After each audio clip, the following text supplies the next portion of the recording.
Uşaqlıq boynu xərçəngi qadın reproduktiv orqanlarının xərçəngləri arasında bütün dünyada, eyni ilə də Azərbaycanda ilk sıradadır və uşaqlıq boynu xərçənginin yaranması üçün bir qadın orqanizmində HPV virusundan yoluxması lazımdır və bunun üçün müəyyən bir müddət lazımdır. 10-15 il ərzində HPV ilə yoluxduqdan sonra risk faktorları da varsa, HPV aktiv formada uşaqlıq boynu xərçənginin patologiyasını yaradırsa, 10-15 il ərzində bir patologiya uşaqlıq boynu xərçənginə qədər irəliləyə bilər.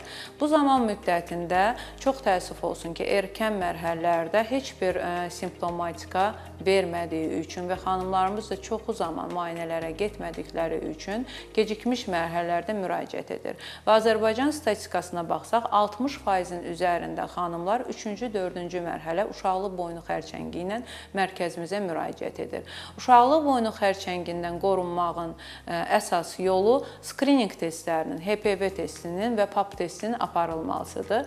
Hər iki test onkoloji testdir. Uşaqlıq boynundan adi ginekoloji müayinə zamanı kiçik fırçalarla götürülən ağrısız, heç bir əks göstərişi olmayan testlərdir.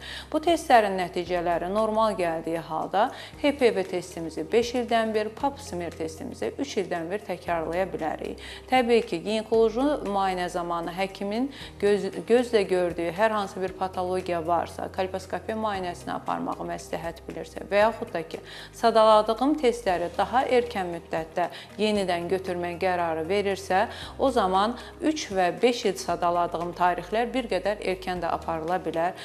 Qeyd elədiyim kimi, uşaqlıq boynu xərçəngi geniş yayılmış patologiyadır. Xanımlar arasında istər bütün dünyada, istər Azərbaycan statistikasında erkən mərhələlərdə heç bir simptomatika vermir. Qorunma üsulu isə rutin müayinələrə getmək və skrininq testlərini aparmaqdır.